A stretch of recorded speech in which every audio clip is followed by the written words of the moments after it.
La bourse en temps réel. Des marchés américains qui évoluent sans grande tendance pour l'instant. Après une demi-heure de séance, on prend la direction de New York pour retrouver comme chaque après-midi à partir de 16h Grégory Volokin en duplex, le président de Mescart Financial Services. Bonjour et bienvenue Grégory. Quelques commentaires peut-être autour des statistiques du jour. On parle notamment du secteur immobilier, des mises en chantier, des permis de construire. Un secteur immobilier qui a l'air de s'être franchement bien redressé aux États-Unis ces derniers mois, Grégory. Oui, vous vous souvenez, au cours des mois et des années, on a entendu tellement d'oiseaux de mauvais augure sur la construction aux États-Unis. Et puis ce matin, ce chiffre de permis de construire, tout simplement, c'est le plus grand nombre de permis de construire depuis 2007. En 12 ans, il n'y avait jamais eu autant de permis de construire, donc de nouveaux permis de construire aux États-Unis.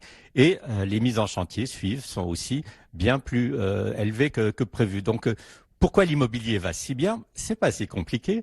Vous avez des taux qui restent très très bas, donc pour prendre des hypothèques, c'est encore extrêmement avantageux. Vous avez aux États-Unis du plein emploi et vous avez des salaires qui commencent un peu à augmenter.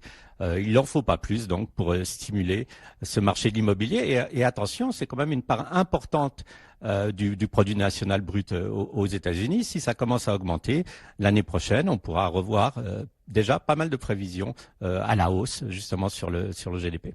Bon, et puis attention, parce qu'on a eu un indicateur de production industrielle également pour le mois de novembre. Je dis attention parce que ce sont souvent des statistiques, des séries très volatiles d'un mois sur l'autre, Grégory. Mais sur le mois de novembre, on a le sentiment peut-être d'une forme de guérison de l'activité industrielle. On le voyait déjà à travers quelques enquêtes du secteur manufacturier hier, je crois, Grégory. Absolument, le chiffre arrive là aussi au-dessus des attentes. Alors, on savait qu'il pourrait y avoir peut-être une petite surprise à la hausse puisque les employés de General Motors sont retournés au travail, c'était la fin de la grève.